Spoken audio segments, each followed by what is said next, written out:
So, in my last video, I assembled this Sazabi, the G-frame unit Sazabi, which is basically a static kit, you could see. Very limited arm movement, as if I do this and this, head can turn left and right, these can move up and down a bit, and some parts fall apart, and the fuel tank snapped, I don't know, it didn't break off, it no longer has, it's not being held by friction of any type, but I'll figure that out once I take it apart, so I can then put on this. So let's open this up and see the contents of this.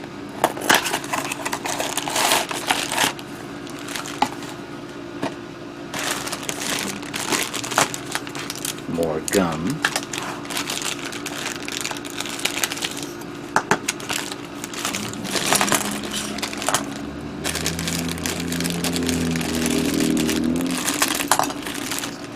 Unlike the previous G unit, this came with the little base, as you can see here, and you can turn the head left and right.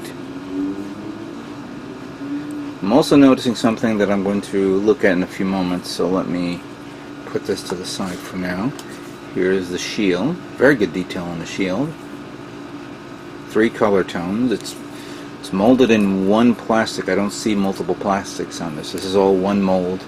3 color choices right there. Red, black, and then the trim, which feels like they may have used this template to go over this and then spray it with a yellow tone. You also have the beam rifle shotgun type setup here, and then we have the connector for the shield, and then we have the actual inner frame itself. And surprisingly, as I'm looking at this, there's some more detail here than there wasn't on the original kit, which is a bit surprising. Alright, with that being said, let's put you here anyway. And let's begin taking you apart. We'll begin with the head. Ow. The feet. Side parts. Then we have to take off the foot.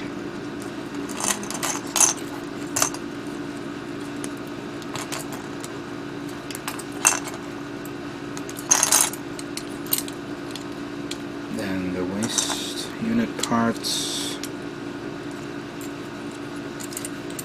I can take the whole thing. Oh yeah, I'm gonna do this and this.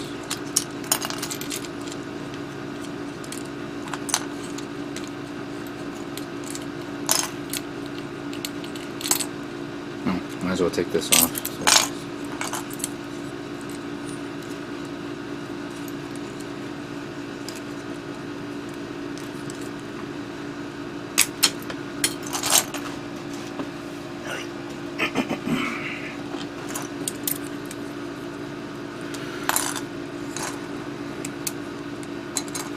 There's an awful lot of parts here that you can see.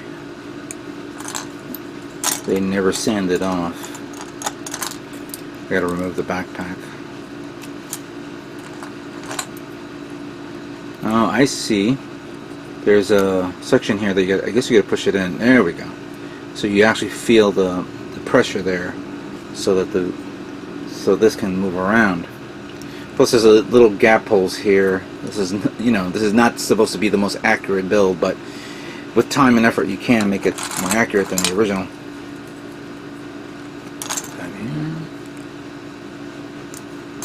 There, pull this apart like that. Take that off. Then we have the part that's for this.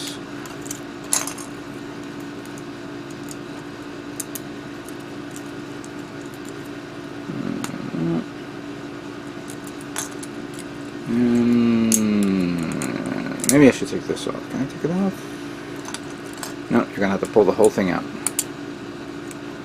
I don't like that. Ooh, what popped out? Oh, think I need that. Yes, I do. So I gotta pull this out too. There we go.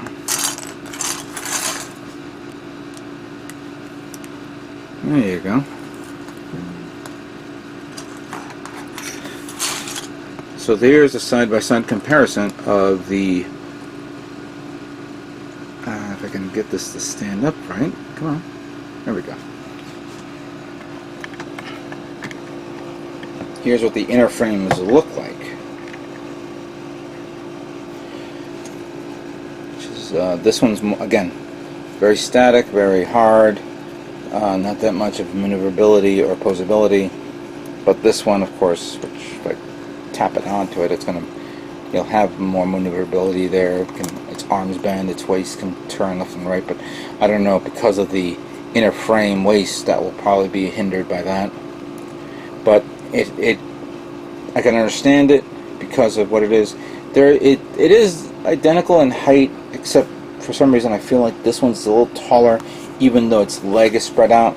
If I spread this out, it's a little shorter, even if I adjust it a bit. It's funny to see that, but it is what it is. I'm not going to complain because we want to make it better than what it was, and we want to use this frame instead of that frame. Okay, so let's put this on, see how it looks. Begin with the waist unit, or the waist parts. Actually, let me see if I can take one of these off. Yep, thank you.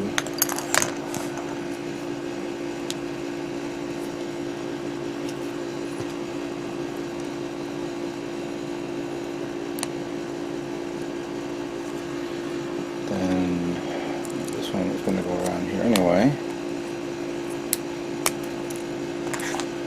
Put this back on.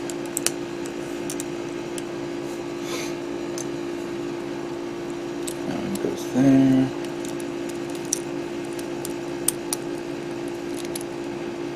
Oh, okay. Is there an oh, no.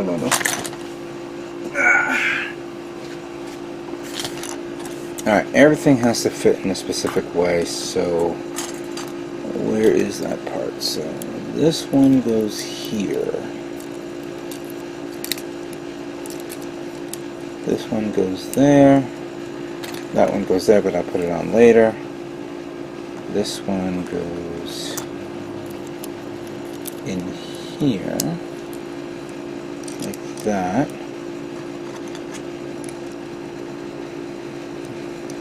And then we click on like that and like that, and there you go. Okay, we got that part done. The waist units.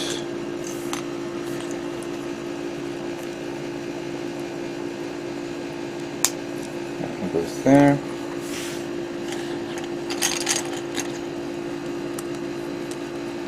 And it goes here.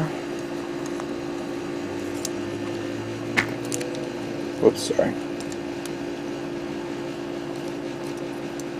And it goes there.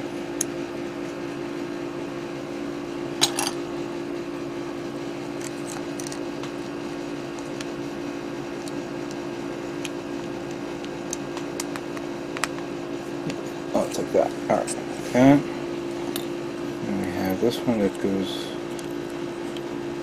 right here. There we go. Alright, let's lift this up a bit.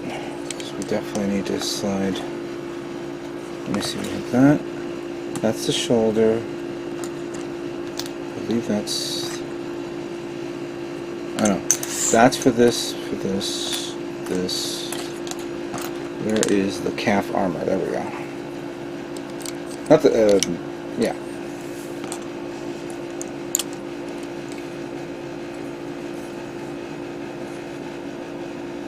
Cool. The other way.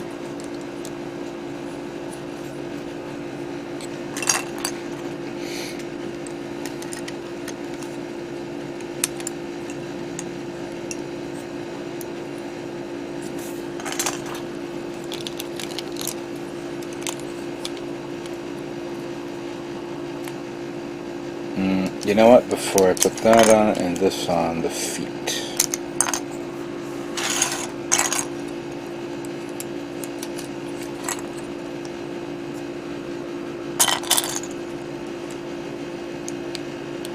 Now, I'm glad that the feet are not part specific, meaning you have to put one set of feet on one side and the other side on the other side. They could be universally put in either or, so that's good in one aspect.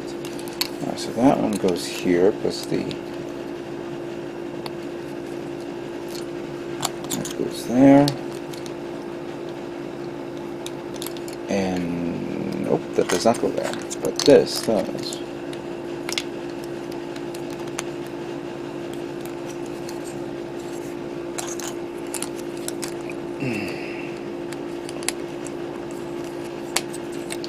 That goes here.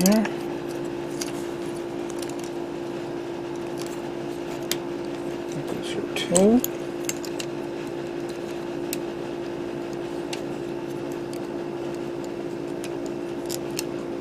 There.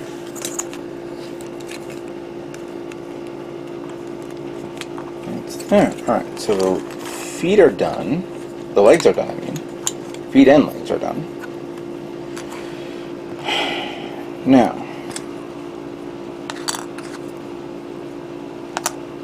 we know for a fact that that goes here.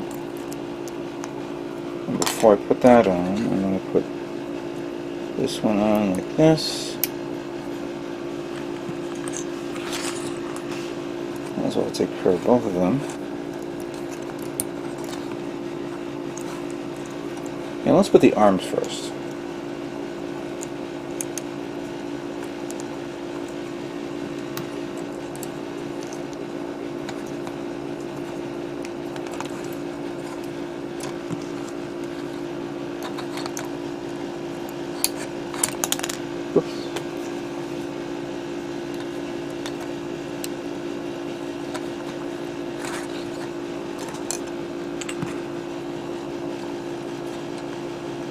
Alright, there we go.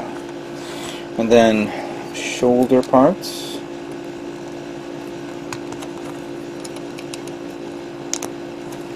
Like so. This one's already attached, so I don't have to worry about taking it apart. That's fine there. And then finally, let's get this right. There we go. The head part.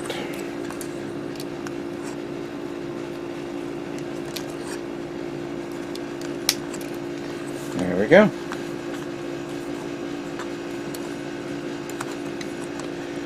And then of course, be mindful. Let's put it in the pose that we're looking at in the backside. And then we have this part that goes here. And apparently, well, I guess you have to turn it. Oh, but then again, you can do this. Put that there.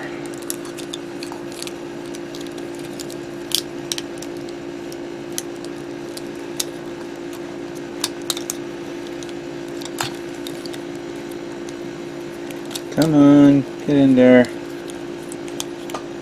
Stop being a pain in the you-know-what.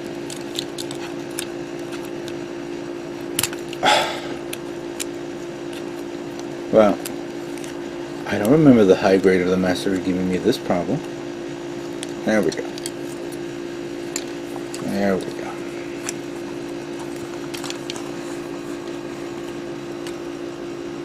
Nice.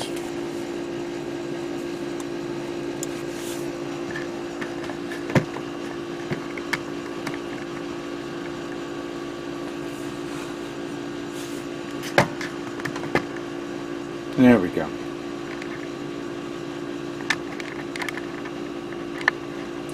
So there it is, Sazabi G-frame kit. assembled and ready to rock. Not the best detail on the gun, but I can understand its limitations and its posability. It's really nice though. Good detail at this scale. Let me pull out the unicorn so you guys can see its overall size. And I'll pull out something else as well. Yay!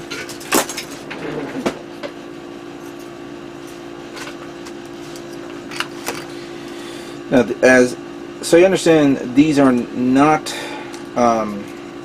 plastic models, yet they're candy toys, so they can take a little bit of punishment, unlike the standard high-grade kits that you do run the risk of breaking it if it's been painted and detailed and all that stuff. So here is, let's pull this back here so you guys can see this. Here is the G frame unit of the unicorn, which is virtually the same height size. Don't tell you the truth, I should have checked to see if it actually is the same. Actually, I remember having built the unicorn master grade, but the full armor. I don't have it on display because I don't have no place to put it. I gotta put it on display one day. But here's the high grade Jim and how big it is. Clearly that is not to scale because this is not a 1/44 scale kit, but we are going to get a real grade soon to compare it. And actually, when I was looking at this, I wonder, can I remove this and put it on this guy? Let me see. Come on. Put this here. Yeah, you got another head here, which can go on this. That's nice. You could use this as a, in case you make a mistake for painting, you could use the same one. You could use another head and whatnot. Interesting look. Come on, get out. Gives me that. Alright, there we go. So, there it is, the Sazabi with the other G-frame system, so you could be more posable. As you can see, you could put it on the sand because there's a hole there. Go into battle, really nice. But we're going to paint this guy. So give me some time to pull out all the parts, begin sanding them down, and then we're going to paint it and see how it looks with the colors that I pulled off for this kit.